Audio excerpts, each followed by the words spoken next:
Yo, what's up guys? It's your boy Chef, aka Chefry, and this is my AP interview. Let's get it going. Chef shit, yeah. I can't wait no money on no necklace. I need eggs, I need bacon, I need breakfast. Yes, keep that shit beside me, niggas reckless. Every day's a test, I just do my best. Niggas let it try it, I can't have no fear. Bitch, I'm hella high, I can't hit no mid. Yeah. Niggas talk a lot, but they ain't. Where I'm from is not an easy question. So I'm a military brat. So I was born in Fort Knox, Kentucky, and I only lived there until I was like 2 or 3 years old. And we moved to like Arizona. After that, I lived in California. We moved overseas, lived in Seoul, Korea for a little bit. Came back, lived in Texas, and then I lived in New York. And I lived in New York for probably like 10 years total. I lived in like northern New York, up by like Syracuse, and then I lived down in the city in Brooklyn. Honestly, overall, I'm a pretty chill dude. Like I'm usually like around giving positive energy to people, pretty social, pretty bubbly, you know what I mean? Doesn't mean there's not a bad side, but I'm definitely usually more like of a friendly guy. I gotta flip a little bricky real quickly. Niggas be acting all icky, don't tempt me now.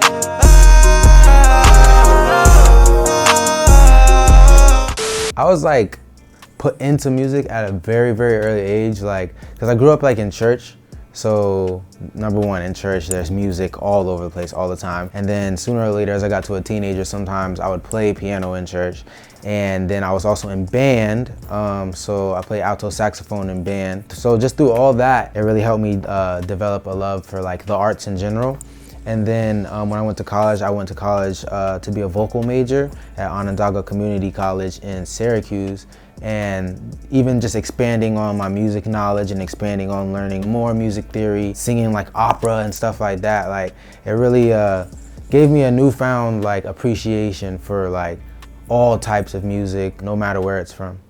Yeah, there was definitely things before Chef. Just growing up in like middle school and high school, we were always rapping. Like lunch tables, somebody making a beat on the table, you know what I'm saying? In the bathroom, somebody making a beat on the stall.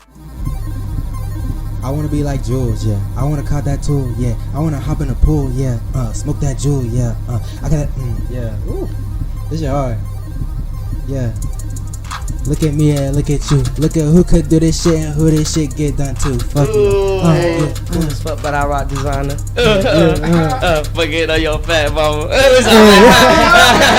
See, like growing up a military child, like you live on base occasionally. Sometimes you live on base, and they have like a youth center on base. At the one that we was at in northern New York, they built a studio inside there. Sooner or later, my mom got me like one of those like snowball Yeti mics, and we started using that, me and my cousin, and me and my brother as well. Mixcraft, it's a horrible, horrible place to record your music. But that's the first place I ever recorded my music, and then I had to get like the cracked version of Fruity Loops somewhere. But then sooner or later, my brother ended up buying it. He showed love, bless.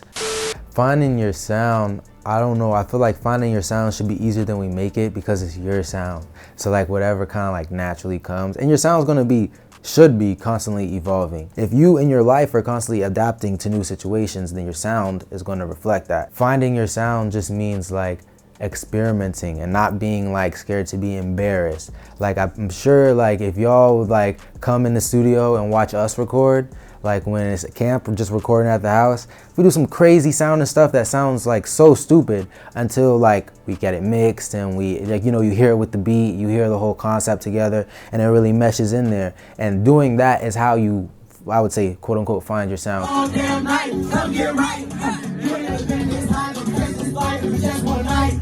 I get to the beat, I'm in my zone, I gotta go. Way too many niggas in this shit, I don't know.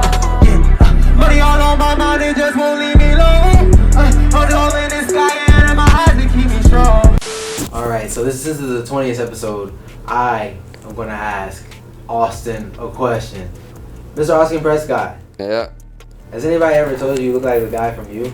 Bruh, I'm glad you brought this up. Right. Because so many people tell me it, like literally people in the drive-thru, like Chick-fil-A, like literally Subway, like everything. And on dating apps, I started taking screenshots and putting them in a folder called People Who Say You Look Like Joe from You. And it's just all these different like... Oh my god.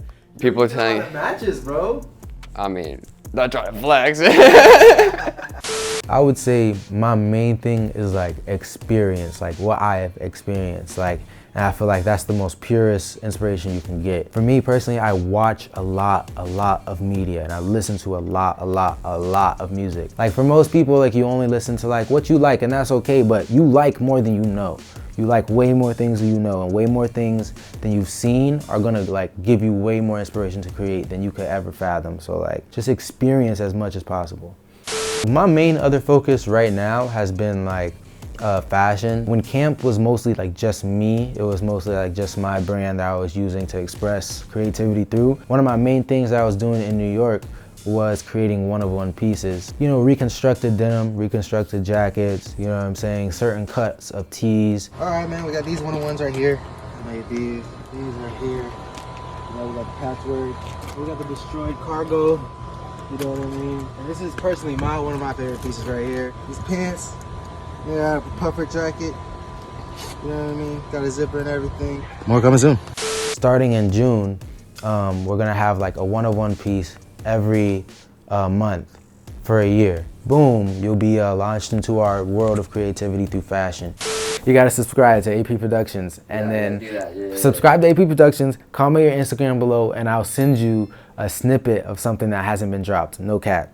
A mediocre artist, are you an artist? Like in the game that I feel like we're in, for me, the main distinction I make when I meet people is like, this dude's just a rapper, or this dude's an artist, right? Because just a rapper, you're a mediocre artist, like, you know what I mean? Like you can write rhymes and you could maybe build songs. A lot of these dudes can't even build songs, which is no hate, like, but you're just a rapper, that's what you do, like, you're good at that, you know what I'm saying? But being an artist, you more have like just a creative outlook at everything. A good artist is world building with everything that they're putting out. Art is not appreciated in this world as artists would like it to be. So like, you're not gonna make a lot of money, especially when you're first starting. Like, you're not gonna make any money. You're gonna lose money. Like, that's what's gonna happen. You're gonna be losing money, right? So you have to make sure you're doing it because you genuinely like it. Everybody's gonna think you're crazy for this, but you gotta like actually believe that like you have your story to tell. That's the only advice I could really give you, is believe what you're saying, bro. Believe what you're saying. Make it like real, my dude. Like, that's it. I can't worry about the past. Caught up in your feelings, I got caught up in my bag. Stunting and they mad. Baby, why you worry about me ever going back? I put you in first, so why you worry about my last?